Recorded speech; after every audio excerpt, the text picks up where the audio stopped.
শিক্ষার্থীরা, এখন আমরা 19 নং সমস্যাটা সমাধান করব। দেখো, তোমাদের বইয়ে যারা এবার এসএসসি পরীক্ষা দিবে 2027 সালে, তাদের যে বুক বইটা আছে, পাঠ্য বই আছে, সেখানে 19 নাম্বার। নতুন যারা 2028 পরীক্ষার্থী, 2028 সালে যারা পরীক্ষার্থী, তাদের বইয়ে কিছুটা পরিবর্তন হয়েছে।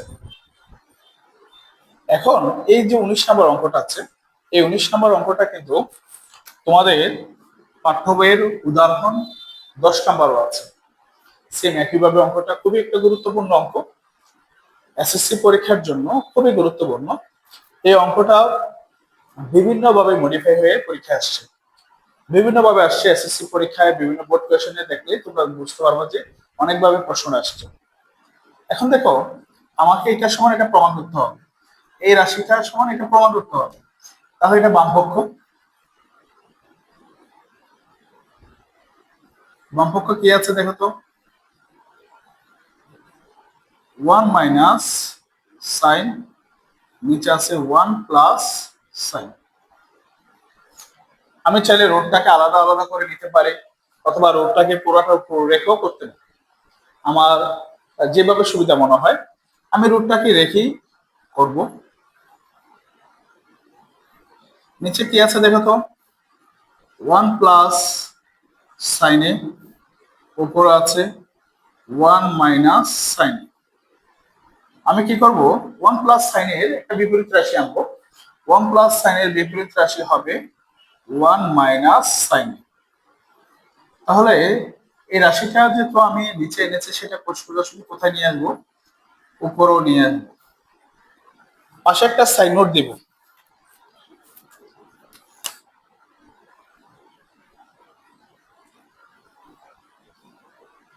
হ ও লবকে 1 মাইনাস সাইন এ দ্বারা গুণ করে।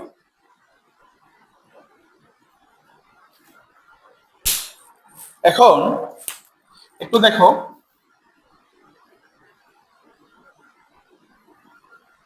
এখানে 1 মাইনাস সাইন, 1 মাইনাস সাইন দুইবার আছে, তার জন্য আমরা লিখবো 1 মাইনাস সাইন উপরে স্কোয়ার। নিচে দেখে একটা সূত্র যাচ্ছে, সূত্রটা কি, আমি তোমাদেরকে এই সূত্রটা বারবার বুঝাইছি। 1 প্লাস সাইনে 1 মাইনাস সাইন, আমি যদি এটাকে এ ধরি, এ plus B A minus B, A plus B A minus B. A plus B A minus B সূত্র কি তোমরা সবাই জানো, এ plus B A minus B, তার সূত্রটা হবে এ স্কোয়ার মাইনাস বি স্কোয়ার। তাহলে একটু চিন্তা করে দেখো তো, এখানে এ মানে আমি 1 কে ধরছি, সূত্র অনুযায়ী এ স্কোয়ার মানে 1 স্কোয়ার, বি ধরছিলাম আমি এখানে সাইন কে, বি স্কোয়ার মানে সাইন স্কোয়ার পাশে আছে। তারপরে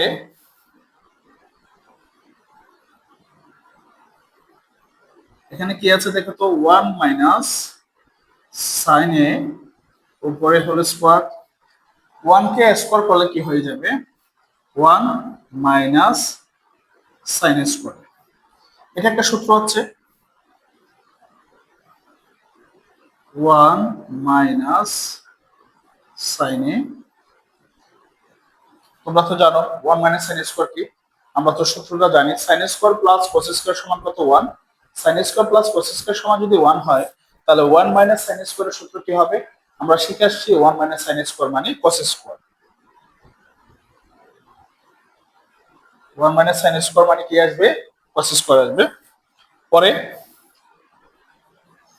দেখো, এই যে এখানে রুট আছে, এই রুটের সাথে স্কোয়ারে চলে যায়, তাহলে শুধু কি থাকবে, 1 মাইনাস সাইন। আবার দেখো, এই রুটের সাথে এটার উপর একটা স্কোয়ার আছে, স্কোয়ার থাকার কারণে এটার উপর থেকে রুটটা চলে যাবে, তাহলে আর কি থাকবে, কস। তাহলে আমি একটু এখন রাশিটাকে, পুরোটা রাশি 1 মাইনাস সাইন এর নিচে কি আছে, কস, রাশিটাকে আলাদা করে লিখবো। 1 এর নিচে কস আছে, কস লিখবো, তাও মাঝখানে মাইনাস আছে মাইনাস, আবার সাইন এর নিচে কস আছে, সাইনের নিচে কি লিখবো? কস লিখবো। তাহলে কি হচ্ছে? 1/cos আমরা কি জানি? 1/cos মানে sec a minus sin by cos কার সূত্র? sin বাই cos মানে tan এর সূত্র। তাহলে দেখো তো ডান পক্ষের সাথে মিলছে কিনা? sec a minus tan a, sec a minus tan a। তাহলে ডান পক্ষ হয়ে গেছে। তাহলে সুতরাং আমরা লিখতে পারি বাম পক্ষ সমান ডান পক্ষ প্রমাণিত।